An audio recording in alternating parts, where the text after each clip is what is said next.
So hello दोस्तों, आज आपको रोटेशन चैप्टर में बताने वाला हूँ वर्क एनर्जी और पावर क्या होता है ये। चलिए देखते हैं। और ये आपको याद आएगा कि जब हमने वर्क एनर्जी पावर चैप्टर पढ़ा था तो वहाँ पे जैसे जैसे चीज़ें चेंज हो रही थी उसी तरीक़े से यहाँ रोटेटिंग ऑब्जेक्ट में कैसे चेंज होता है वो आपको समझ में आएगा। और दोनों में सिमिलरिटी होती है बच्चों, याद करने में भी आसानी होगी। कल मैं बताया था इसके बारे में, तो चलिए आज भी मैं बताता हूँ आपको, ठीक है। काफ़ी आसान है। अगर हम यहाँ पे दिखाएं आपको कि पीछे जो आप पढ़ रहे थे, पीछे आपने क्या पढ़ा था बच्चों, यही तो था।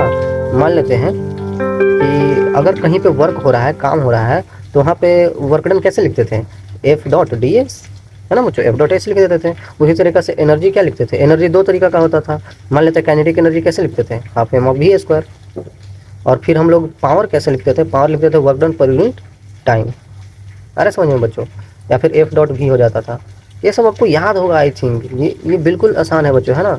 तो ये हम लोग ट्रांसलेशनल मोशन में पढ़ा था।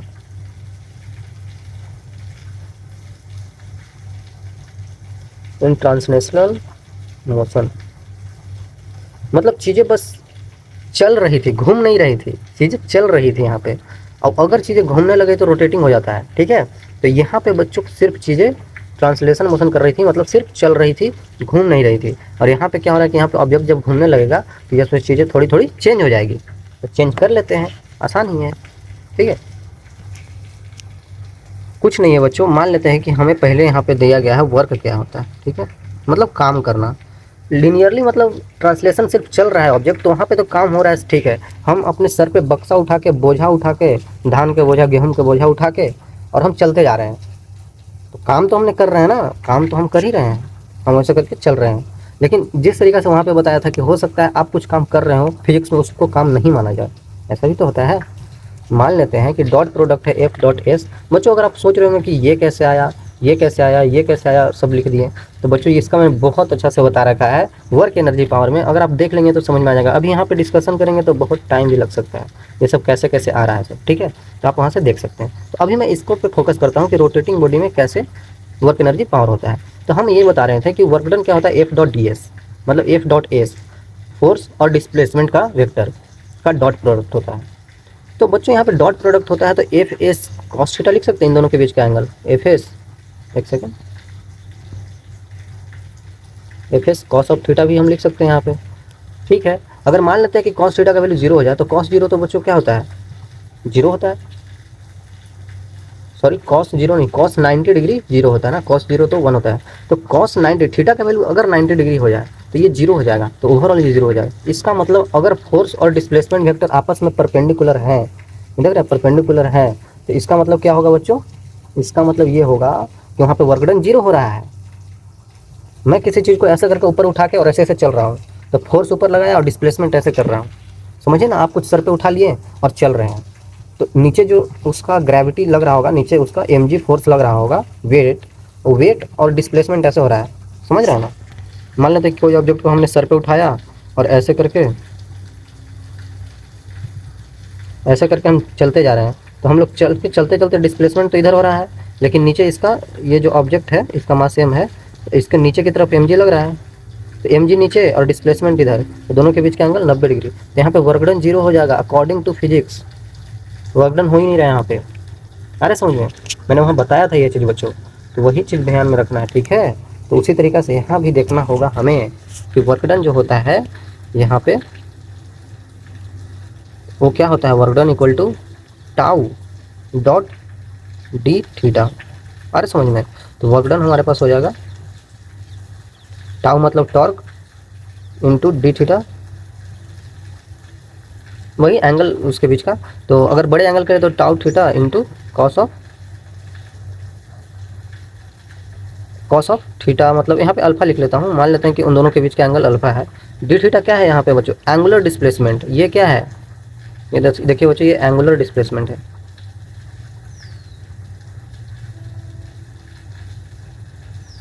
एंगुलर डिस्प्लेसमेंट है, टाउ क्या है, टॉर्क है, ठीक है, ये टॉर्क है और ये एंगुलर डिस्प्लेसमेंट है।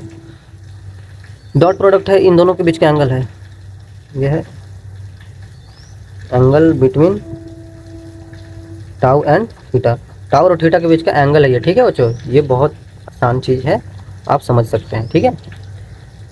ये कैसे होता होगा, मान लेते हैं ना कि कोई, जैसे यहाँ पे रोटेटिंग ऑब्जेक्ट है, कोई ऑब्जेक्ट ऐसा करके गोल गोल मोशन कर रहा हो, कोई ऑब्जेक्ट रोटेट कर रहा हो, यहाँ से सेंटर ओ है, ठीक है, तो यहाँ से डिस्टेंस मान लेते हैं कुछ दिया हो, और यहाँ से लेके ये यहाँ तक रोटेट कर गया, ये एंगल थीटा चल दिया होगा, ठीक है, एंगुलर डिस्प्लेसमेंट, और इस पर टॉर्क जो फोर्स लग रहा होगा वो हम लिख लेंगे टाउ, तो उन दोनों को गुना कर देंगे तो हमारे पास आ जाएगा, है ना बच्चों, एंगल ले सकते हैं अगर दिया हो तो। बेसिकली कुछ यहाँ पे ध्यान नहीं देना है, बस ये ध्यान देना है कि टाउ डी थीटा होता है जिस तरीके से यहाँ पर। उसी तरीके से मान लेते हैं कि आगे हम लोग एनर्जी देखते हैं। एनर्जी क्या होता है, चीज़ें सिमिलर ही बच्चों, उतना यहाँ पे भारी है नहीं, ठीक है। तो एनर्जी क्या होता है बच्चों, अब एनर्जी की बात किया जाए तो एनर्जी क्या होता है कि हमारे पास इतना एनर्जी है, हमारे पास 10 जूल का एनर्जी है, हम इस एनर्जी से इस काम को कर पाएंगे, हमको पास एनर्जी है तभी हम बोल पा रहे हैं, हम खाना खाएंगे तो हमें एनर्जी मिलेगा। तो एनर्जी ऐसा ही चीज़ें होती है, किसी ऑब्जेक्ट के पास भी एनर्जी होती है, अगर हम उसको धक्का दे दें, अगर उसको ऊपर उठा दें, है ना, अगर किसी ऑब्जेक्ट को हमने यहाँ से धक्का दे दिया, वी वेलोसिटी इस पर अटेन हो गया, तो इसके पास कुछ एनर्जी आ गया बच्चों, इसके पास एनर्जी काइनेटिक एनर्जी आ गया। अगर कोई ऑब्जेक्ट को यहाँ से इस हाइट पे ले आया और यहाँ से छोड़ दिया, ड्रॉप कर दिया, तो इसके पास भी एनर्जी है, इसके पास क्या है, इसके पास पोटेंशियल एनर्जी है। तो एनर्जी होते हैं, एनर्जी बस फॉर्मेट अलग अलग हो जाता है, सब जगह पे एनर्जी अवेलेबल होता है, ठीक है। किसी ऑब्जेक्ट पे अगर कोई भी फोर्स लगा दिए, एक्सटर्नल फोर्स कुछ भी अप्लाई कर दिए, तो उसमें एनर्जी आ जाता है, ठीक है, आई थिंक क्लियर होगा। तो वहाँ पे एक्सटर्नल फोर्स लगाते हैं, यहाँ पे एक्सटर्नल टॉर्क लगाते हैं, ड्यू टू टॉर्क, यहाँ पे टॉर्क लगाते हैं। तो सोचिए ना बच्चों, हम अभी तक जो भी पढ़ रहे हैं वहाँ पे कभी भी किसी हाइट से किसी ऑब्जेक्ट को हम छोड़ रहे हैं, कुछ ऐसा कर रहे हैं, नहीं कर रहे हैं। ध्यान से देखिए आप, हम बस चीज़ों को रोटेट कर रहे हैं, प्लेन में ही तो रोटेट कर रहे हैं। हम कहाँ रोटेट कर रहे हैं, जब वो वर्टिकल भी करेंगे तो 2D प्लेन में ही होगा, नीचे प्लेन पे करेंगे ये भी 2D प्लेन में ही हम चीज़ों को रोटेट कर रहे हैं, चीज़ों को चला नहीं रहे हैं। चीज़ों में हाइट डिफरेंस नहीं आ रहा है, हाइट डिफरेंस आएगा तो वहाँ पे पोटेंशियल एनर्जी आ जाता है, मैंने बता रखा है। लेकिन हाइट डिफरेंस नहीं आ रहा है तो कैसे यहाँ पे पोटेंशियल एनर्जी आएगा, यहाँ पे सिर्फ काइनेटिक एनर्जी आ जाएगा। इन rotating objects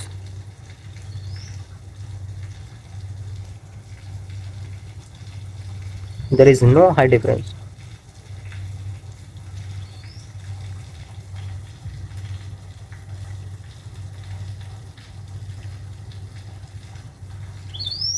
so here will be only kinetic energy. तो यहाँ पे सिर्फ काइनेटिक एनर्जी होगा। काइनेटिक एनर्जी ही क्यों होगा, क्योंकि बच्चों यहाँ पे सिर्फ ऑब्जेक्ट नच रही है। जब कोई भी ऑब्जेक्ट चलता है तो वेलोसिटी आती है, जब कोई ऑब्जेक्ट ऐसे गोल गोल पाथ में घूम रहा है तो भी यहाँ पे वेलोसिटी है, कुछ तो वेलोसिटी है ना, हमेशा चेंज हो रहा है, ठीक है, लेकिन कुछ तो वेलोसिटी है, तो कुछ तो वेलोसिटी है, तो वहाँ पे एनर्जी आएगा, वो होगा काइनेटिक एनर्जी, ठीक है। काइनेटिक एनर्जी जो होता था हाफ ऑफ mv²। तो यहाँ पे ये ट्रांसलेशन में होता था, यहाँ पे रोटेशनल में क्या हो जाएगा,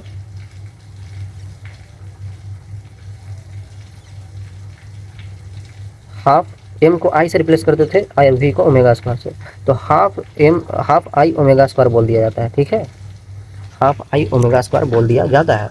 रोटेशनल हो रहा हो तो, ऑब्जेक्ट गोल गोल घूम रहा हो तो, है ना, आपने देखा होगा कि कोई ऑब्जेक्ट गोल गोल चक्कर लगा रहा है,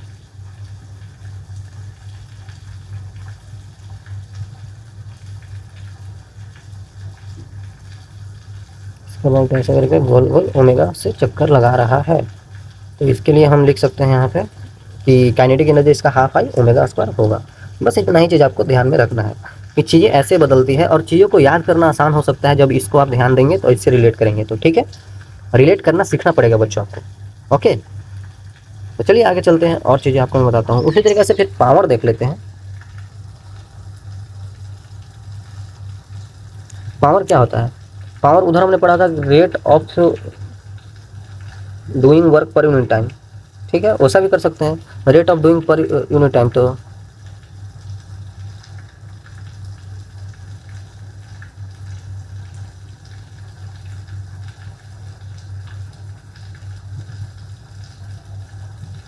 मतलब हमने कितना जल्दी काम को कर दिया, हमारे अंदर पावर जो है कितना जल्दी काम को निपटा दिया, है ना, वो उसको बोला जाता है। तो ट्रांसलेशनल मोशन में तो पावर क्या हो जाता था, पावर होता था work done per unit time, ऐसे कर देते थे। यहाँ पे क्या हो जाएगा, जो वर्क डन था तो वर्क डन क्या आया था, tau into theta, tau D theta upon D T था, तो tau into D theta upon D T हो जाएगा। और ये क्या होता है, यहाँ पे डॉट प्रोडक्ट था ना, डॉट था, तो टाउ डॉट ओमेगा हो जाएगा, simple. D theta upon D T क्या होता है बच्चों, ओमेगा ही तो होता है। तो हमने पावर को यहाँ पे बता दिया, टाउ डॉट ओमेगा होता था। और डायरेक्टली भी आप समझ सकते हैं, ये रोटेशनल मोशन के लिए, रोटेशनल हो रहा होगा तब। अब जब ट्रांसलेशनल होता है तो वहाँ पे नहीं याद है आपको, जब पावर लिखते थे और क्या लिखते थे, एफ डॉट वी। तो बच्चों सिमिलर ही तो है, देखिए यहाँ पे टाउ डॉट ओमेगा, यहाँ पे एफ डॉट वी, मतलब कि टॉर्क को एफ से रिप्लेस कर देते थे, मतलब और ओमेगा को भी से। तो सिमिलर है बच्चों, चीज़ें देख रहे हैं, सिमिलर सिमिलर चीज़ें यूज हो रही है। तो जैसे यहाँ पे हो रहा है वैसे ही वहाँ पे होता था। तो ये सब चीज़ टर्मिनोलॉजी आपको याद रखना है, क्योंकि ये चीज़ आगे यूज होगा, ठीक है, ये चीज़ आगे यूज होगा। तो चलिए आपको मैं और आगे ले चलता हूँ। ओके ओके बच्चों, तो स्लीपिंग आपको बताना है। स्लीपिंग, स्लीपिंग मतलब सोना नहीं, जो हम सो जाते हैं रात में वो सोना नहीं है। स्लीपिंग मतलब स्लिप करना, है ना, नहीं होता है कभी कभी पानी पे जाते हैं, स्लिप कर जाते हैं, गिर जाते हैं, तो वही स्लिप की बात किया जा रहा है। मान लेते हैं बर्फ़ है, मान लेते हैं कि आपके पास बर्फ़ है, ऐसे करके बर्फ़ की सिल्ली है, ओके, और यहाँ पे आपके पास एक ऑब्जेक्ट है बच्चों। ये ऑब्जेक्ट गोल मान लेते हैं, या फिर आप जैसा भी ऑब्जेक्ट मानना चाहते हैं वैसा मान सकते हैं। ये ऑब्जेक्ट है, तो ये ऑब्जेक्ट इस आइस है ना, ये आइस है, ठीक है। तो ये ऑब्जेक्ट होगा क्या, ये ऑब्जेक्ट बच्चों यहाँ पे स्लिप करेगा, क्योंकि ये स्मूथ होता है ना। बर्फ का जो सरफेस होता है बहुत ही ज़्यादा स्मूथ होता है, तो ये ऑब्जेक्ट क्या करेगा, इस पर घिसकेगा, खसकेगा, है ना बच्चों। ये यहाँ पे कोई भी फ्रिक्शन नहीं लगेगा, तो ये घूमेगा नहीं। फ्रिक्शन लगता है तभी तो चक्का घूम पाता है, यहाँ पे फ्रिक्शन ही नहीं लग रहा है, तो ये बच्चों ऑब्जेक्ट सिर्फ चलेगा, ऐसे करके चलेगा, है ना। तो इसका हर एक पार्टिकल का जो वेलोसिटी होगा वो सेम हो जाएगा, है ना। भी वेलोसिटी से मान लेते हैं ये चल रहा है। इन sleeping there is only linear velocity of object and value of angular velocity omega is equal to 0। Angular velocity होता ही नहीं है, तो एंगुलर वेलोसिटी नहीं होता तो सिर्फ चलने का वेलोसिटी होता है, वी वेलोसिटी, ठीक है बच्चों। काफ़ी आसान है, सब जगह पे इसका वेलोसिटी सेम होगा, क्योंकि बच्चों समझिए ना कि एक मान लेते हैं ना कि बर्फ़ का टुकड़े पे मान लेते हैं ऐसे ऑब्जेक्ट चरखुट को रख देते हैं, तो ये भी तो इस पर स्लिप ही करेगा, ये भी तो इस पर स्लिप ही करेगा। तो यहाँ पे कोई भी ओमेगा यहाँ पे नहीं होता है ताकि वो घूम सके, यहाँ पे सिर्फ लीनियर वेलोसिटी होती है वी, ठीक है। आई थिंक आपको क्लियर होगा। तो स्लिपिंग का कॉन्सेप्ट यही बताता है ना बच्चों। आई थिंक आपको क्लियर हो रहा होगा, काफ़ी आसान है। ओके चलते हैं आगे और चीज़ें आपको दिखाते हैं। स्लीपिंग हो गया, ठीक है, मैंने स्लीपिंग तो यहाँ पे बता दिया, स्लीपिंग तो बता दिया, लेकिन पता है बच्चों ये स्लीपिंग आपको समझ में आ गया होगा सिर्फ भी के लिए। एक चीज़ और आपको आगे बढ़ने से पहले, जैसे आगे आपको क्या है स्पिनिंग है, तो इसको बताने से पहले एक चीज़ मैं आपको बहुत सही तरीक़ा से बताना चाहता हूँ, जो बहुत यूज होगा आगे, ठीक है। मान लेते हैं कि हमारे पास कोई ऑब्जेक्ट है आर्बिटरी शेप का, ठीक है, मतलब कैसा भी शेप है इसका, और ये पॉइंट है, ये पॉइंट के अबाउट ये गोल गोल घूम रहा है, ये पॉइंट के अबाउट ये ऑब्जेक्ट ऐसे गोल गोल घूम रहा है, ठीक है, चक्कर लगा रहा है इस पॉइंट के अबाउट, तो इस पॉइंट के अबाउट ऑब्जेक्ट गोल गोल घूम रहा होगा। सेंटर ऑफ मास टाइप का समझ सकते हैं इसको, ठीक है। और इससे कुछ दूरी पे जो पॉइंट अवेलेबल है हमारे पास, इससे कुछ दूरी पे पॉइंट अवेलेबल है एक पी पॉइंट, और ये हमारे पास बच्चों ओ पॉइंट था। बोला जा रहा है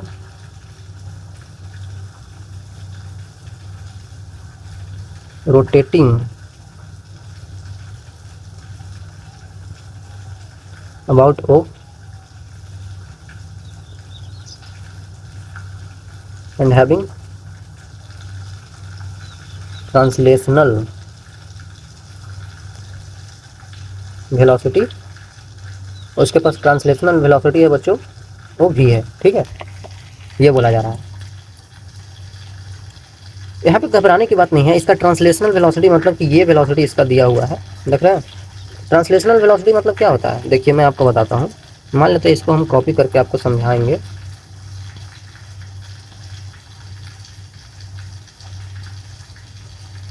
ये सेम ऑब्जेक्ट हमने बना दिया और हम यहाँ पे ये सब दिखाएंगे आपको।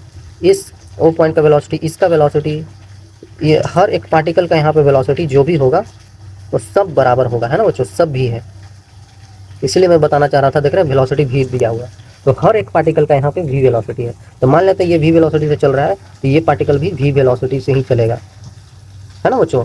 ऐसे चल रहा है और ये घूम भी रहा है, वो पॉइंट के अबाउट ये घूम भी रहा है। कैसे घूम रहा है बच्चों, ऐसे करके घूम रहा होगा,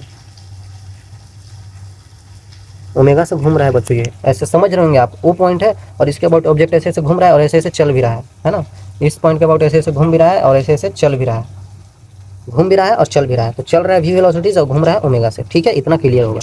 आपको यहाँ पे बताना ये है कि वेलोसिटी ऑफ पॉइंट p क्या होगा, ये चीज़ आपको बताना है। ये कैसे बताएंगे, देखिए ये बहुत इंपॉर्टेंट चीज़ है बच्चों, वेलोसिटी ऑफ p पॉइंट कैसे बताएंगे। इसके लिए आपको ये चीज़ ध्यान देना होगा कि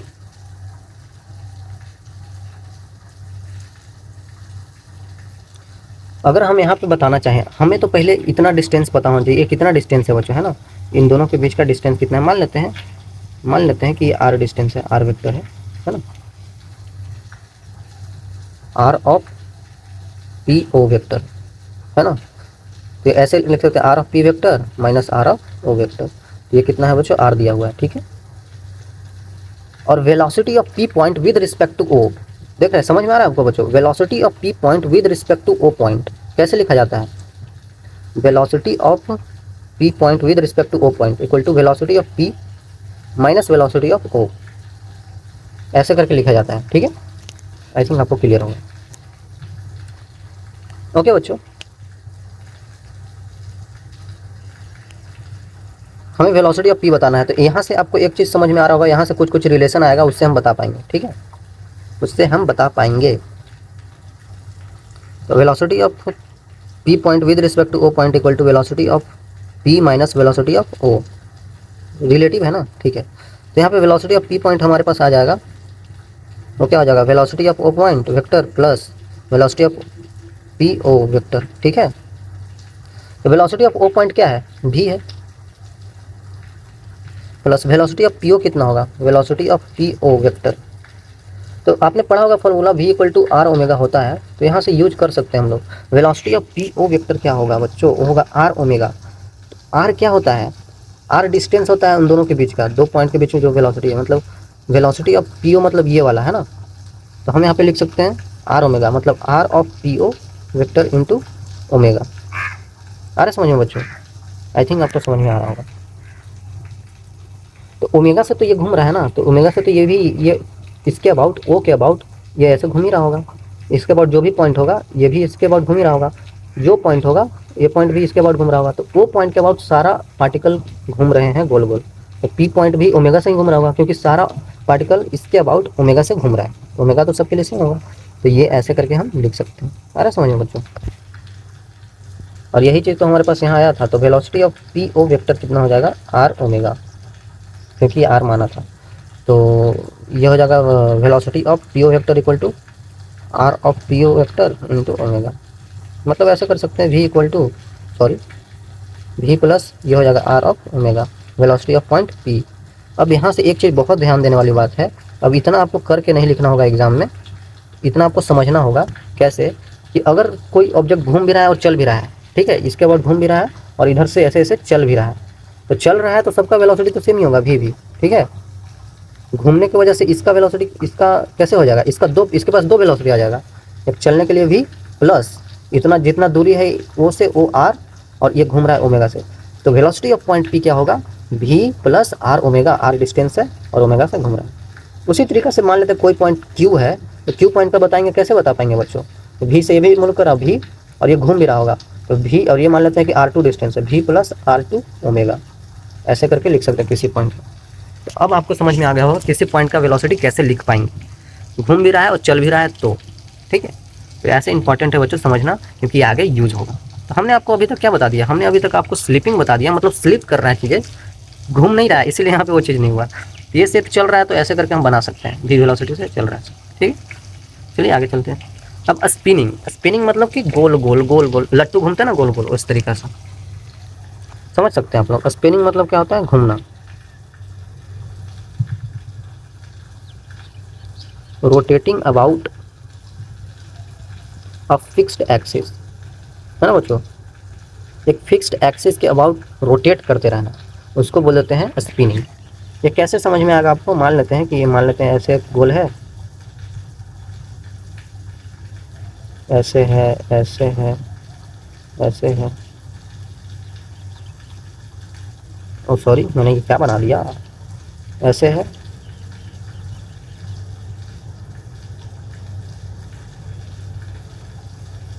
ये मैंने गोल चक्री बना दिया, चक्री चक्री, ठीक है। ये ओ पॉइंट है और ये क्या है ना बच्चों, ये गोल चक्री है। और स्पिनिंग मतलब कि रोटेट करना, ऐसे समझ सकते हैं ना, मैं ये ठीक है स्पिनिंग बना रहा हूँ, ये कहीं भी कॉन्टेक्ट सरफेस में नहीं है, इसका सिर्फ और सिर्फ एक ये पॉइंट हिंज किया हुआ है और इसके अबाउट ये गोल गोल ऐसे करके नच रहा है, ठीक है बच्चों, और कुछ नहीं किया, ये कहीं पे टच उच नहीं हो रहा, ठीक है। पंखा जो होता है, पंखा देख रहे होंगे तो गोल गोल नचता है, उसके बीच का पॉइंट अगर आप ध्यान से देखें तो वो नचता नहीं है। अब बोलेंगे ऐसे कैसे यार, तो फैन तो नच रहा है बच्चों। अब पूछेंगे ऐसे कैसे हो रहा है, फैन तो नच रहा है, बोल रहे हैं कि बीच का पॉइंट नहीं नच रहा है, वो भी तो नच रहा है। लेकिन सोचिए ना बच्चों, रेडियस कुछ होता है तब वो लगता है कि वो गोल गोल घूम रहा है, लेकिन रेडियस को छोटा करते जाए, छोटा करते जाए, बीच का पॉइंट ले लें, तो बीच का पॉइंट अगर ले लें एकदम माइक्रोस्कोपिक लेवल पे, तो वो आपको लगेगा घूम नहीं रहा है, वो भी घूम रहा है बट लगेगा नहीं कि वो घूम रहा है। तो उसको हम रेस्ट मान लेते हैं, है ना, उसको हम रेस्ट पे मान लेते हैं। जैसे ही थोड़ा सा भी डिस्टेंस बढ़ाएंगे तो लगेगा कि अरे भाई ये तो घूम रहा है। फैन की बात कर रहा हूँ, जो गोल गोल नचता है, तो वो बच्चों स्पिन ही कर रहा है, अपने एक्सिस पे स्पिन ही कर रहा है, तो ये उसका एक फिक्स्ड एक्सिस मान लेते हैं, ये है ना। आप ध्यान से समझेंगे तो समझ में आएगा, ठीक है। तो इसके बाद गोल गोल घूम रहा है, तो ऐसा करके गोल गोल घूम रहा है ना बच्चों। ओमेगा से गोल गोल घूम रहा है, ओमेगा से, ठीक है, ऐसे करके।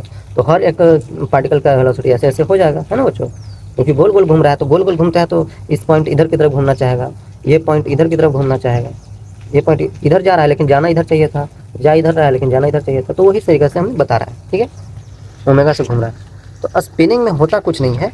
अगर स्पिनिंग में मैं आपको काइनेटिक एनर्जी बताना चाहूँ, एनर्जी का यहाँ पे बहुत रोल है बच्चों, एनर्जी यूज होता रहेगा। तो अगर काइनेटिक एनर्जी में बताना चाहूँ स्पिनिंग में, वो क्या हो जाएगा, हाफ एम वी स्क्वायर लिखते हैं काइनेटिक एनर्जी। लेकिन ध्यान देना है, ये वेलोसिटी से चल नहीं रहा है किसी से, ये बस घूम रहा है। ये घूम रहा है बच्चों ओमेगा से, है ना, देख रहे हैं, ये ओमेगा से घूम रहा है गोल गोल, ये चल नहीं रहा है। भले ही इसका जो ये वेलोसिटी होगा, ये कुछ वेलोसिटी होगा, ये सब सेम होगा, क्योंकि ओमेगा सेम है, क्योंकि v equal to r omega, r distance ये है, ओमेगा, देख रहे हैं सब सेम होगा, क्योंकि ओमेगा सेम है, आर भी सेम है सबका, तो भी सबका सेम हो जाएगा। लेकिन नच तो ऐसे ही रहा होगा, गोल गोल नच तो वैसे ही रहा होगा, ठीक है। ये सारा पॉइंट का डिस्टेंस आर है ना सेंटर से, इसीलिए सबका वेलोसिटी सेम हो गया। तो ये तो ट्रांसलेशनल के लिए मैं बता दिया बच्चों, ये तो ट्रांसलेशनल पे बता दिया। लेकिन रोटेशन हो रहा है यहाँ पे, स्पिन हो रहा है, तो यहाँ पे काइनेटिक एनर्जी क्या हो जाएगा, हो जाएगा हाफ आई ओमेगा स्क्वायर, ये बोल देंगे यहाँ पे, ठीक है, ये बोल देंगे। तब हमने पढ़ा है कि आई क्या होता है बच्चों, रेडियस ऑफ गायरेशन याद करिए, रेडियस ऑफ गायरेशन में आई इक्वल टू हमने बताया था एम के स्क्वायर से इक्वेट कर दिया करो, आसान हो जाता है ना बच्चों। तो यहाँ पे भी वही यूज करेंगे, ठीक है। तो kinetic energy half M k square, क्योंकि आई निकालना बार बार वैसे टफ हो जाता है, लेकिन डायरेक्टली ऐसे याद करेंगे तो आपको आसानी होगा, ओमेगा स्क्वायर, ठीक है। यहाँ पे लिख सकते हैं half of m k square, omega v equal to r omega होता ना, omega equal to v upon r, ये भी यूज कर सकते हैं। तो v square upon r square हो जाएगा। तो यहाँ से हम बता सकते हैं half m v square into k square by are square, ठीक है, आसानी से बता सकते हैं ना बच्चों। तो ये कितना हो जाएगा, ये तो ट्रांसलेशनल काइनेटिक एनर्जी है, हो जाएगा ट्रांसलेशनल काइनेटिक एनर्जी, आपको पता ही है। और तो इसको लिख सकते हैं काइनेटिक एनर्जी टाइम्स ऑफ के स्क्वायर बाई आर स्क्वायर, ठीक है। तो ये हमारे पास रोटेशनल काइनेटिक एनर्जी आएगा, मतलब स्पिनिंग, रोटेशनल मान सकते हैं, है ना, किसी एक्सिस पे रोटेट कर रहा है, ठीक है। आप सोच सकते हैं कि अगर ये हमारे पास रिंग है, ये क्या है बच्चों, रिंग है, ये हमारे पास क्या है, डिस्क है, ये हमारे पास सॉलिड है, स्फीयर है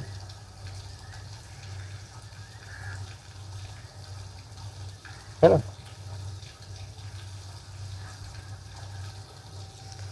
इसका मोमेंट ऑफ इनर्शिया क्या होता था, एम आर स्क्वायर, इसका मोमेंट ऑफ इनर्शिया क्या होता था, एम आर स्क्वायर बाई 2, इसका क्या होता था 2/5 एम आर स्क्वायर। बच्चों ये सब आपको याद होगा, ठीक है, याद होगा। तो इसी को बस हम लोग एम के स्क्वायर से इक्वेट कर देते हैं, एम के स्क्वायर। तो यहाँ पे देख सकते हैं आर सॉरी के स्क्वायर बाई आर स्क्वायर क्या हो जाएगा, के स्क्वायर बाई आर स्क्वायर क्या हो जाएगा, हो जाएगा 1, क्योंकि एम कट जाएगा। उसी तरीके से इसको भी इक्वेट कर देंगे एम के स्क्वायर से, तो यहाँ से भी के स्क्वायर बाई एम स्क्वायर कितना आ जाएगा, के स्क्वायर बाई आर स्क्वायर कितना आ जाएगा, हाफ। यहाँ से के स्क्वायर बाई आर स्क्वायर कितना आ जाएगा बच्चों, चीज़ों को समझिए, है ना, चीज़ों को समझिएगा तब समझ में आएगा ना बच्चों। ये आर मान लेते हैं, आर स्क्वायर है इक्वल टू कितना आ जाएगा 2/5, है ना बच्चों। आसान है यार, के स्क्वायर बाई आर स्क्वायर का वैल्यू वही होता है जो ये न्यूमेरिकल वैल्यू आता है सब में। न्यूमेरिकल वैल्यू यहाँ पे एम आर स्क्वायर में 1 से मल्टीप्लाइड है, एम आर स्क्वायर बाई 2 में हाफ से मल्टीप्लाइड है ना, ये हाफ ही तो है, और यहाँ पे 2/5 से मल्टीप्लाई है, तो ये जितना होता है ना नंबर, वही के बाई आर स्क्वायर हो जाता है। तो अब के बाई आर स्क्वायर कोई पूछे तो डायरेक्ट, अब रिंग का कितना होगा k by are square 1, disc का कितना होगा k by are square 1/2, hollow sphere का के बाई आर स्क्वायर कितना होगा 2/3, सॉलिड स्फीयर का के बाई आर स्क्वायर कितना होगा 2/5। ऐसे याद हो जाएगा अब आपको, और डायरेक्टली यहाँ पे यूज कर देंगे तो आंसर आ जाने लगेगा, ठीक है। तो यहाँ पे स्पिनिंग के लिए बता दिया था। तो ट्रांसलेशन के लिए बच्चों पीछे हमने लिखा नहीं, जैसे ये वेलोसिटी भी से सारा इसका ऑब्जेक्ट का पार्टिकल मूव कर रहा है, तो यहाँ पे काइनेटिक एनर्जी लिख सकते हैं आप, ट्रांसलेशनल ही होगा, ट्रांसलेशनल काइनेटिक एनर्जी ही हो जाएगा। ओके, क्या है हाफ एम वी स्क्वायर, आ रहा ना बच्चों समझ में, हाफ एम वी स्क्वायर है, क्योंकि सारा इसका पार्टिकल वी वेलोसिटी से मूव कर रहा है, ठीक है। चलिए आगे चलते हैं। तो ये स्लिपिंग हो गया, ये स्पिनिंग हो गया, अब रोलिंग हो जाएगा। रोलिंग में दोनों चीज़ होगा, है ना बच्चों, रोलिंग में दोनों चीज़ होगा। नहीं पीछे बताया था, कोई ऑब्जेक्ट किसी पॉइंट के बाद घूम भी रहा है और चल भी रहा था, समझिए ना, पंखा घूम रहा है और पंखा ऐसे ऐसे चल भी रहा है चारों डायरेक्शन में, तब समझिए वो रोलिंग हो रहा है ना, घूमना प्लस चलना। When object performs both translational and rotational,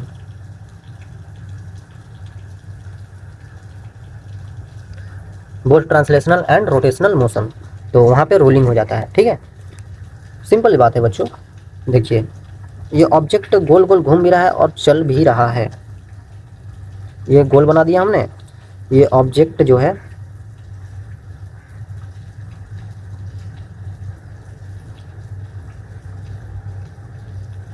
एक सेकंड, ये ऑब्जेक्ट क्या है ना बच्चों, ये ऑब्जेक्ट मान लेते हैं, कोई भी ऑब्जेक्ट हो सकता है,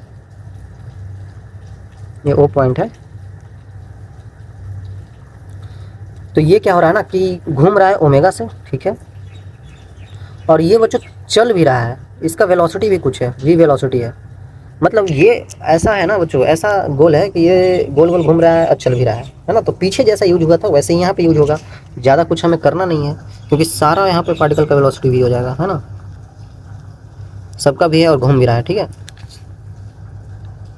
तो काइनेटिक एनर्जी लिख सकते हैं, नेट काइनेटिक एनर्जी क्या हो जाएगा, kinetic energy due to rotation plus kinetic energy due to translation, simple. तो रोटेशन की वजह से कितना होता है, हाफ आई ओमेगा स्क्वायर घूमने की वजह से, प्लस चलने की वजह से हाफ एम वी स्क्वायर। तो सिंपल बता सकते हैं यहाँ पे, ये कितना आया था बच्चों, half m v square into k square by are square plus half m v square जो लिखा हुआ है। तो अब क्या करेंगे, दोनों में half m v square common ले लेते हैं, तो इंटू में क्या हो जाएगा 1 प्लस के स्क्वायर बाई आर स्क्वायर, यही तो हमारे नेट काइनेटिक एनर्जी आ गया। समझ रहे हैं, कुछ हार्ड नहीं है बच्चों, बस थोड़ा सा समझना है और क्या, थोड़ा सा समझ लीजिएगा तो समझ में आ जाएगा।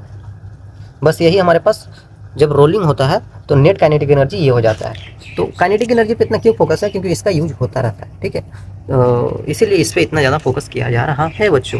तो यहाँ पे जो होता है के स्क्वायर बाई आर स्क्वायर जो लिखते हैं +1 कर देते हैं।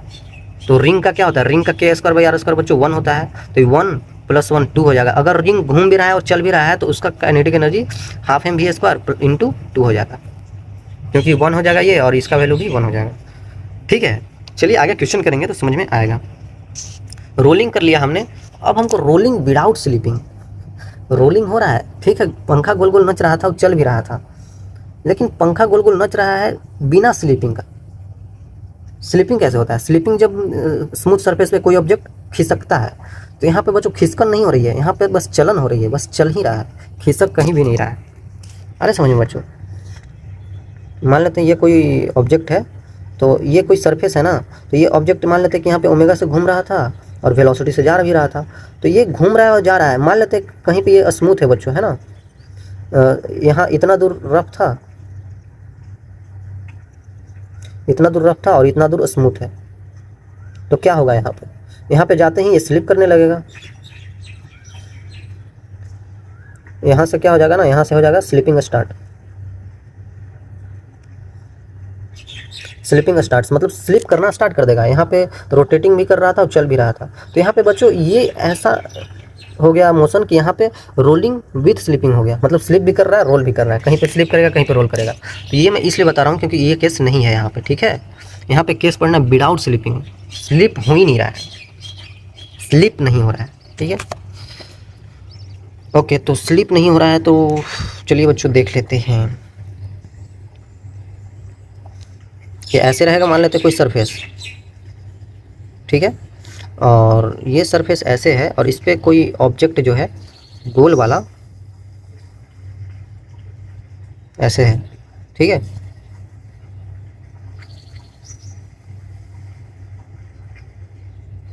ओके। तो बच्चों यहाँ पे कोई ऑब्जेक्ट मुझे दे दिया है रोलिंग विदाउट स्लिपिंग, मतलब कि यहाँ पे बच्चों फ्रिक्शन है ना, यहाँ पे फ्रिक्शन है बच्चों, ये स्मूथ नहीं है, ठीक है, फ्रिक्शन है। तो इसका मतलब जब फ्रिक्शन है तो सोचिए ना बच्चों, ये ऑब्जेक्ट का वेलोसिटी जो लीनियर वेलोसिटी होगा भी तो ऐसे चल ही रहा होगा, ये गोल गोल घूम भी रहा होगा, लेकिन यहाँ पे हमेशा बच्चों क्या हो रहा होगा ना, यहाँ पे फ्रिक्शन अवेलेबल है, इसके वजह से ये जो पॉइंट है यहाँ पे फ्रिक्शन अवेलेबल है, इसके वजह से कहीं पे भी स्लिप नहीं करेगा, ये हर बार ऑब्जेक्ट ऐसे गोल गोल घूमता ही रहेगा,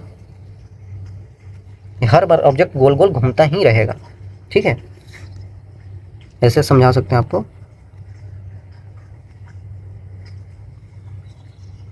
अरे समझ में, ये गोल गोल हमेशा घूमता ही रहेगा, ओमेगा से तो घूम ही रहा है, ये पॉइंट मान लेते हैं कि इसका कुछ ओ है, ठीक है। तो रोलिंग विदाउट स्लिपिंग का एक चीज़ मैं फंडा बता दूं ना आपको, तो आपको सब कुछ समझ में आ जाएगा। इसमें ये बताया जाता है कि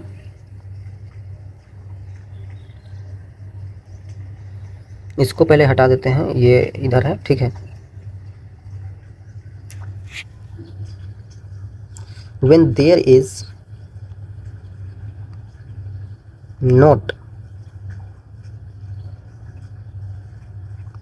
relative motion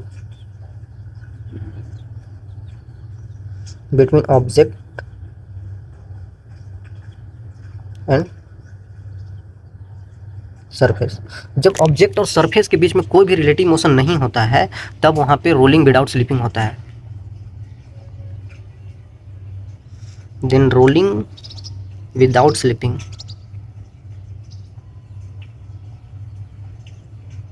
हैपेंस, है ना बच्चों, ये चीज़ें हैपन होता है वहाँ पे अगर कहीं पे रोलिंग विदाउट स्लिपिंग हो रहा है, मतलब वहाँ पे स्लिप नहीं कर रहा है चीज़ें, ठीक है। आई थिंक आपको क्लियर होगा।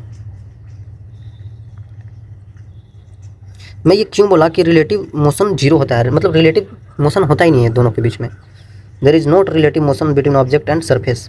तो ऑब्जेक्ट सरफेस कहाँ पे सटा हुआ है, यहीं पे सटा हुआ है, तो यहाँ पे क्या होता है ना कि रिलेटिव मोशन जीरो होता है। क्यों होता है, क्योंकि ये पॉइंट का वेलोसिटी यहाँ पे जीरो होता है, यहाँ पे कोई भी वेलोसिटी नहीं होता है। अब बोलेंगे कैसे यार, ये चल रहा है तो वेलोसिटी तो है ही ना, ये तो वेलोसिटी से नच ही रहा है ना, तो यहाँ पे करें कि नोट वेलोसिटी, वेलोसिटी होगा ही नहीं। मैं ऐसा इसलिए बोल रहा हूँ, मान लेते हैं कि एक टायर ले लेते हैं, ट्रैक्टर का टायर देखें बच्चों, ट्रैक्टर का टायर, ट्रैक्टर का जो पीछे वाला बड़ा सा टायर होता है वहाँ पे उस टायर के ऊपर बनाया होता है कुछ ऐसा ऐसा टाइप का निशान होता है उस पर, जिसकी वजह से वो कहीं पे फंसता नहीं है, चल पाता है। तो मान लेते हैं गीला मिट्टी पे अगर जाता है ना तो वो क्या करता है, ऐसे चलता है ना, और नीचे आप देखेंगे उसके सरफेस पे, ज़मीन पे, तो उसका दाग हो जाता है, उसका जैसा उसका शेप होता है ना, जैसा उस पर बनाया होता है टायर के ऊपर, वैसा ही पीछे छाप छोड़ता जाता है।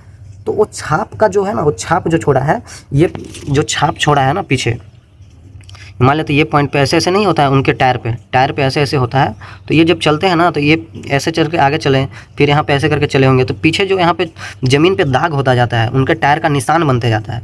तो उन निशान का वेलोसिटी इसके रिस्पेक्ट में जब यहाँ पे आ गया वेलोसिटी इसका, तो इसका वेलोसिटी 0 ही तो है।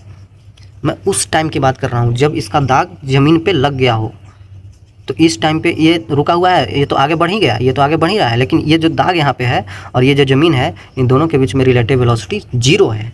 मैं ये बताना चाह रहा हूँ, और इसी को बोला जाता है रोलिंग विदाउट स्लिपिंग। लोगों को यहाँ पे समझ में नहीं आता, हमें भी समझ में नहीं आता था कि ये पॉइंट तो यहाँ पे चल रहा है ना भाई, ये पॉइंट चल रहा है क्योंकि यहाँ पे फ्रिक्शन है, तो ये पॉइंट इधर की तरफ धक्का दिया होगा, फिर ये आगे तरफ बढ़ा होगा।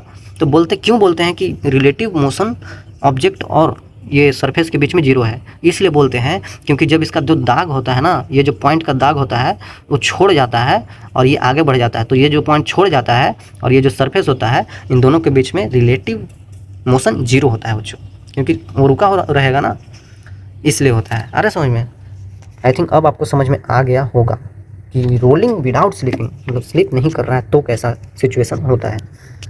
फिर से यहाँ पे वही बात है, मान लेते हैं ना कि मोमेंट ऑफ इनर्शिया इसका क्या है, moment of inertia of this object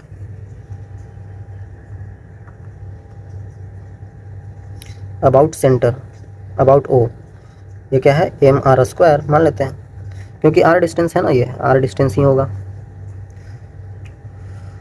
okay, तो ये p पॉइंट है ना हमारे पास, ये p पॉइंट है, तो moment of inertia about p point कितना होगा, p पॉइंट के अबाउट ये हो जाएगा I centre of mass plus mr² shift कर देंगे, m मास है r² शिफ्ट कर दिया, तो moment of inertia about p point कितना हो जाएगा mr² प्लस mr²।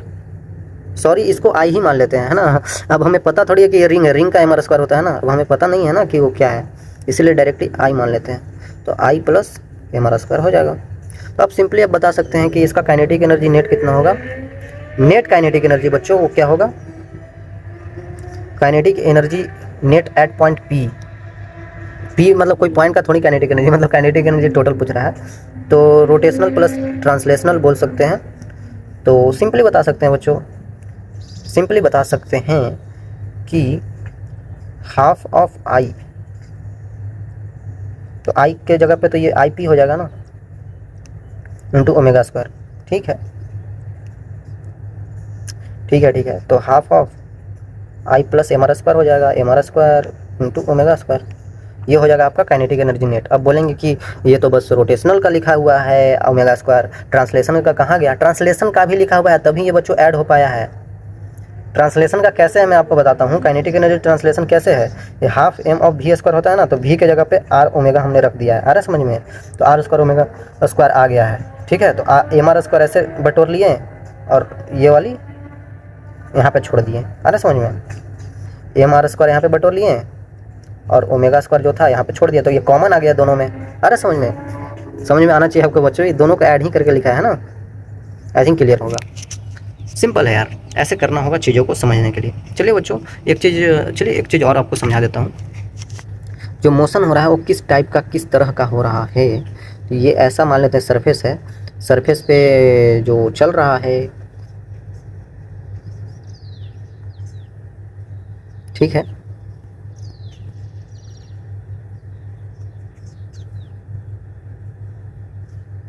इसको यहाँ पे पेस्ट कर दिया,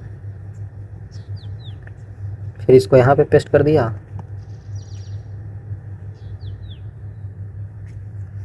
देखिए बच्चों ऐसा इसलिए मैं बता रहा हूँ क्योंकि ये मान लेते हैं ना कि ये सरफेस जो है, इस सरफेस पे ये चीज़ें चल रही है,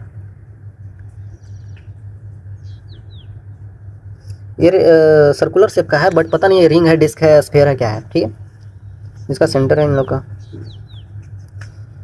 तो ओवरऑल जब रोलिंग विदाउट स्लिपिंग हो रहा है ना, तो वो कैसे हो रहा होगा देखिए, अब मैं बता रहा हूँ। यहाँ पे सिर्फ ट्रांसलेशनल हो रहा है,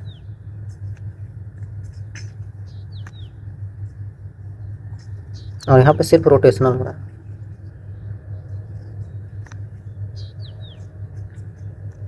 ठीक है,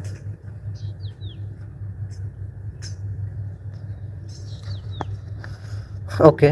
और यहाँ पे बोथ हो रहा है, दोनों को ऐड कर देंगे तो ये टोटल हो जाएगा। ओके, तो ये बच्चों इसमें ट्रांसलेशन हो रहा है, मतलब ये बच्चों इसका सारा पॉइंट्स का वेलोसिटी सेम होगा, सब कुछ इसमें भी से चल रहा होगा, सारे पॉइंट्स की वेलोसिटी सेम होगा, लिनियरली ऐसे चल रहा होगा। ये ऑब्जेक्ट यहाँ पे घूम रहा होगा, रोटेशनल कर रहा होगा, ओमेगा से ऐसे करके घूम रहा होगा, है ना बच्चों।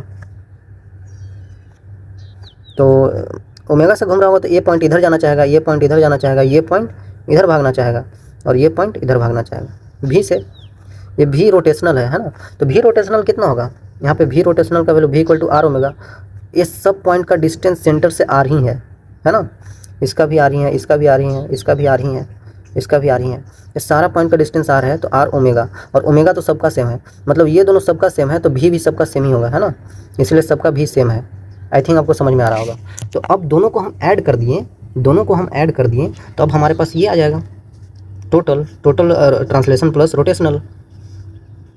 तो सोचिए बच्चों, यहाँ पे वेलोसिटी भी था, इस पॉइंट पे इधर की तरफ वेलोसिटी भी था, नीचे की तरफ वेलोसिटी इसका भी आया था, इस पॉइंट पे वेलोसिटी भी था, इस पॉइंट पे वेलोसिटी भी था, इस पॉइंट पे भी वेलोसिटी भी था, लेकिन ये जो येलो वाला यहाँ पे आया, इसका भी वेलोसिटी इधर की तरफ भी हो गया था, इसका भी नीचे की तरफ भी हो गया था, इसका पीछे की तरफ भी हो गया था, इसका ऊपर की तरफ भी हो गया था। चीज़ें समझिए यहाँ पे, ये इसके वजह से है, ये जो वाइट वाला है, वाइट वाला इसका है ना, वाइट वाला इसका है,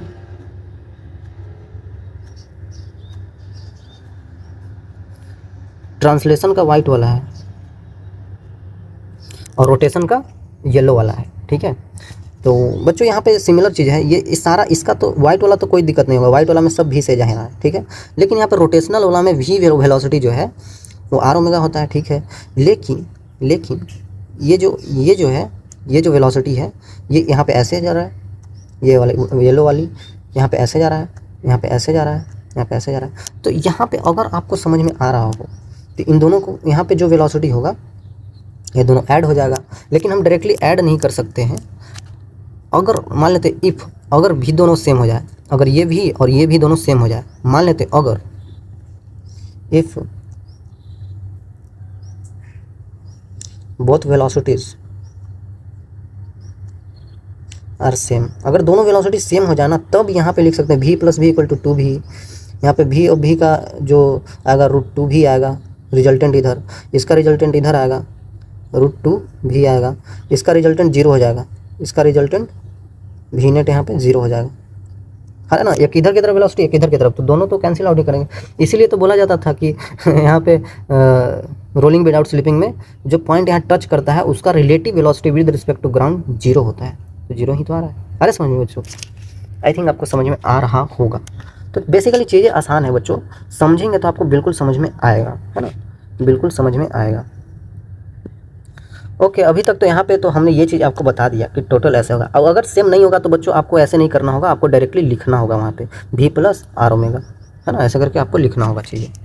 आई थिंक आपको क्लियर होगा बच्चों, जो कि पीछे हमने बताया भी सेंटर ऑफ मास का जो होता था, और आर ओमेगा वहाँ पे पॉइंट जितना डिस्टेंस है ना, जितना डिस्टेंस है उसका सेंटर से, तो चीज़ें वैसे ही यहाँ पे चेंज होगी और कोई दिक्कत नहीं होना चाहिए। ओके, इन्हीं सब चीज़ों का यूज करके हमें आगे सवाल बनाना है। मान लेते हैं पहला सवाल हमारे पास ये है, एंगुलर वेलोसिटी दिया हुआ है ओमेगा, टॉर्क दिया हुआ है, तो रोटेशनल पावर कितना होगा, power equal to f dot भी हमने पढ़ा था, तो यहाँ पे पावर इक्वल टू क्या हो जाएगा, टाउ डॉट ओमेगा।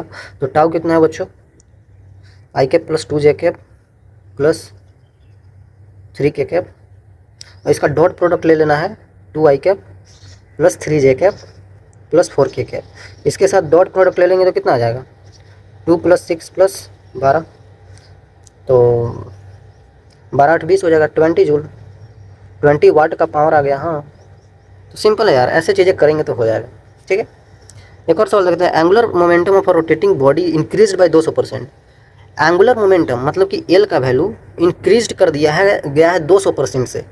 पहले एल था तो बाद में 200% और बढ़ा देंगे, तो 200% बढ़ा दिए हैं, जितना पहले इसका वैल्यू था उसमें 200% बढ़ा दिए हैं।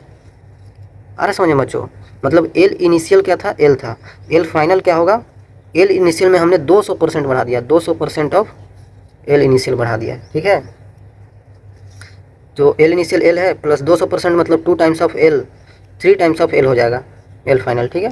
200% बढ़ गया तो then kinetic energy of rotation increase by, तो काइनेटिक एनर्जी कितना बढ़ जाएगा। काइनेटिक एनर्जी आपको पता है ना बच्चों, काइनेटिक एनर्जी आई थिंक आपको पता होगा। हमने एक चीज़ वहाँ पे नहीं बताया बच्चों, क्या नहीं बताया, मतलब बेसिक चीज़ है वो। जैसे मान लेते हैं ना कि मान लेते हैं कि जो काइनेटिक एनर्जी क्या होता है, हाफ एम वी स्क्वायर होता है। काइनेटिक एनर्जी और क्या होता है, पी वी बाई 2 हो जाता है, क्योंकि पी इक्वल टू एम भी होता है। पी यहाँ पे क्या है, पी क्या है बच्चों, मोमेंटम है ना। और यहाँ पे काइनेटिक एनर्जी और भी लिख सकते हैं, पी स्क्वायर बाई 2m भी आता है ना। सिंपल, पी से ऊपर नीचे मल्टीप्लाई कर देंगे एम से बच्चों, एम से कर देंगे तो इसी तरीक़ा से रोटेशन में काइनेटिक एनर्जी क्या हो जाता है, हाफ आई ओमेगा स्क्वायर हो जाता है। उसी तरीक़ा से यहाँ पे हो जाता है एल, मतलब पी की जगह पे एल आएगा ना, angular momentum into L omega by 2 आ जाता है। यहाँ पे आ जाता है L square by 2m 2i आ जाता है। तो ऐसे ये रोटेशनल में वैरी करता है ना, ये रोटेशनल में वैरी करता है, ये ट्रांसलेशन में है। ये चीज़ मैंने नहीं बताया था, ये चीज़ समझ में आ जाना चाहिए, मतलब आपको नहीं बताते फिर भी आपको समझ में आ जाता, कोई ऐसा चीज़ नहीं है, ठीक है।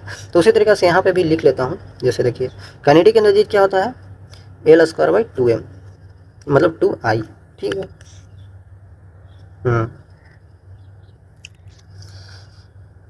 ओके, तो काइनेटिक एनर्जी कैसे वेरी करेगा, मान लेते हैं कि ये इनिशियल काइनेटिक एनर्जी इसका है, तो फाइनल काइनेटिक एनर्जी क्या हो जाएगा, एल स्क्वायर मतलब कि 3 टाइम्स ऑफ एल का स्क्वायर बाई 2i। आई दोनों का सेम होगा क्योंकि ऑब्जेक्ट सेम है ना। Angular momentum of a rotating body, और यही बॉडी है, बॉडी चेंज नहीं हो रहा है। तो यहाँ पे क्या हो गया, 9 times of L square divided by 2i। तो यहाँ पे 9 टाइम्स ऑफ के इनिशियल, के काइनेटिक एनर्जी इनिशियल हो गया। तो बोल रहा है कि फाइनल काइनेटिक एनर्जी कितना से इंक्रीज हो जाएगा, तो final kinetic energy equal to kinetic energy initial plus 800% times of kinetic energy initial. ऐसे ही तो बढ़ा होगा, तभी तो 9 टाइम्स आया। सोचिए ना बच्चों, बोल रहा है कितना से बढ़ जाए, इंक्रीज्ड बाई, तो पहले ये था उसमें 800% और ऐड कर देंगे तो फाइनल आ जाएगा। तो हमने 800% का इंक्रीज किया है। अरे समझ में, ऐसे करना होता है सवाल, ऐसे सवाल आ जाते हैं एग्जाम में, है ना। तो बोल रहा है कि रिंग और डिस्क सेम मास का है, एक रिंग है और एक यहाँ पे डिस्क है। ऐसे करके चीज़ों को बना लिया कीजिए। सेम मास का है, इसका भी मास सेम, इसका भी mass same. If the kinetic energy are equal, इसका काइनेटिक एनर्जी भी इक्वल दे दिया है, कोई बात नहीं। देन अच्छा, ये दोनों रोल कर रहा है, ये भी ध्यान में देना है। सेम मास का है और ये रोल कर रहा है, रोलिंग कर रहा है, ठीक है। Then ratio of their velocities क्या होगा, रेशियो ऑफ देयर वेलोसिटीज़। तो अगर चीज़ें रोल करती है तो काइनेटिक एनर्जी क्या होता है बच्चों, half m v square into 1 plus के स्क्वायर बाई आर स्क्वायर, यही तो होता है। तो यहाँ पे काइनेटिक एनर्जी ऑफ रिंग कितना हो जाएगा, हाफ एम वी स्क्वायर, मतलब मान लेते हैं वेलोसिटी ऑफ रिंग ये है, क्योंकि हमें उसी का तो रेशियो बताना है तो अलग अलग होगा, इंटू 1 + 1 हो जाएगा, क्योंकि रिंग है ना तो के स्क्वायर बाई आर स्क्वायर का वैल्यू 1 होता है। तो काइनेटिक एनर्जी आप उसी तरीक़ा से हम बता सकते हैं डिस्क का, हाफ एम, एम दोनों का सेम है, वेलोसिटी ऑफ डिस्क का स्क्वायर इंटू 1 प्लस के स्क्वायर बाई आर स्क्वायर, यहाँ पे क्या होता है 1/2 होता है। बच्चों के स्क्वायर बाई आर स्क्वायर आपको याद होना चाहिए ना, 1 होता है, क्योंकि एम आर स्क्वायर का वैल्यू ही हम एम के स्क्वायर के इक्वेट कर रहे हैं। तो यहाँ पे के स्क्वायर बाई आर स्क्वायर का वैल्यू कितना हो जाएगा, 1 ही तो हो रहा है। यहाँ पे एम आर स्क्वायर बाई 2 इसका मोमेंट ऑफ इनर्शिया होता है, इसी को हम एम के स्क्वायर से इक्वेट कर रहे हैं। तो यहाँ पे के स्क्वायर बाई आर स्क्वायर का वैल्यू आप देख रहे हैं 1/2 ही तो आ रहा है, 1/2 ही तो आ रहा है। तो उसी तरीक़ा से यहाँ पे भी चेंज हो रहा है। तो यहाँ पे आप बता सकते हैं कितना हो जाएगा ये, 2 into half m v r का स्क्वायर, यहाँ पे कितना हो जाएगा 3/2 into half m v d का स्क्वायर। सिंपल। और ये दोनों का सेम है, काइनेटिक एनर्जी ऑफ रिंग और काइनेटिक एनर्जी ऑफ डिस्क दोनों का सेम है, ये दोनों सेम है तो इक्वेट कर देते हैं। हाफ एम वी आर का square equal to 3/2 into half m v d का स्क्वायर। हाफ एम तो कट गया, तो रेशियो ऑफ द वेलोसिटी मतलब velocity of disc upon velocity of ring, disc ऊपर इधर है, ठीक है। तो ये 2 ऊपर चला जाएगा, नीचे आ जाएगा 3/2, तो 4/3 आ जाएगा रूट में। सिंपल है बच्चों, करेंगे तो आपसे सवाल होगा, क्यों नहीं होगा, होना चाहिए। ध्यान से देखिए और खुद से करिए बच्चों, खुद से करना होगा। मोमेंट ऑफ इनर्शिया दिया हुआ है, मतलब आई दे दिया है 3 kg metre square. Rotating with angular velocity omega मुझे दे दिया है 2 radian per second. Has same kinetic energy as of mass. अच्छा, सेम काइनेटिक एनर्जी है, इसका काइनेटिक एनर्जी जो होगा, एक और कोई ऑब्जेक्ट है उसका भी काइनेटिक एनर्जी वही है, और इसका मास मुझे दे दिया है 12 kg का, और कितना वेलोसिटी से मूव करना है ये बताना है। बोल तो रहा है moving with the velocity of, कितना वेलोसिटी से, तो इसका वेलोसिटी क्या होगा। काइनेटिक एनर्जी सेम है, ये ओमेगा से घूम रहा होगा बच्चों, ये इसका काइनेटिक एनर्जी घूमने में होगा और इसका काइनेटिक एनर्जी चलने में होगा, तो दोनों को तो इक्वेट ही करना है। तो इसका हो जाएगा half of I omega square equal to half m v square, क्योंकि कहीं पे बोला नहीं है कि रोलिंग हो रहा है, रोटेटिंग बोला है, रोलिंग नहीं बोला है, ठीक है। हाफ हाफ कट जाएगा, आई का वैल्यू है 3 इंटू ओमेगा स्क्वायर 2 का square equal to m mass 12 kg into v का स्क्वायर, तो 12 ही तो आ रहा है, तो वी का वैल्यू 1 ही तो आ रहा है, 1 मीटर पर सेकेंड। कितना आसान है बच्चों, ये हो जाएगा। एक और सवाल बहुत आसान सा, यूनिफॉर्म स्फीयर मास दिया हुआ है मुझे स्फीयर का 200 ग्राम का, रोल कर रहा है without slipping, okay, on the plane surface, so that centre moves at the speed. अच्छा, एक स्फीयर है, इसका सेंटर का स्पीड मूव कर रहा है 2 सेंटीमीटर पर सेकेंड से, रोलिंग विदाउट स्लिपिंग है ना। तो फाइंड काइनेटिक एनर्जी, ठीक है। तो काइनेटिक एनर्जी आसानी से बता सकते हैं बच्चों, रोलिंग विदाउट स्लिपिंग है तो half M of we square into 1 plus के square by are square, simple. Half of M 200 gram 200/1000 into V square मतलब 2 सेंटीमीटर पर सेकेंड, 2 इंटू 10⁻², मीटर पर सेकेंड बोल सकते हैं, मतलब नीचे, ठीक है 2 इंटू 10⁻² का होल स्क्वायर हो जाएगा, वी स्क्वायर है। और ये क्या है, स्फीयर है, यूनिफॉर्म स्फीयर है। स्फीयर है तो सॉलिड मान लेते हैं ना, वो जो सॉलिड ही लिया जाता है, अगर नहीं बोला जाए तो सॉलिड ले लीजिएगा। तो इसका के स्क्वायर बाई आर स्क्वायर कितना हो जाएगा बच्चों, बताइए 2/5 ही तो हो जाएगा, 1 + 2/5, तो कितना हो जाएगा 200, 2 × 5 = 10, 1/10 गुने 4 गुने 10⁻⁻4 इंटू 7/5, कितना आएगा ये 728/5 गुने 10⁻⁻5, कितना आ रहा है 50 5.6, नहीं तो आएगा 5.6 इंटू 10⁻⁻5, टोटल काइनेटिक एनर्जी यही तो आ रहा है नेट, इतना जूल आ जाएगा। सिंपल है ना बच्चों, काफ़ी आसान है यार, करेंगे तो होगा ना आपसे सवाल बच्चों, यही तो करना था। तो यहाँ पे थैंक यू बच्चों, थैंक यू। अगर आपको समझ में आ रहा होगा ना बच्चों, तो आपको फील हो रहा होगा, समझना बहुत ज़रूरी है, समझेंगे तभी तो आप खुद से कर पाएंगे। रोटेशन भले ही थोड़ा बड़ा सा है, ठीक है, लेकिन करना होगा बच्चों आपको, है ना। समझ में आ रहा होगा चीज़ें मैं बता रहा हूँ। तो मिलेंगे आगे, तब तक के लिए ओके।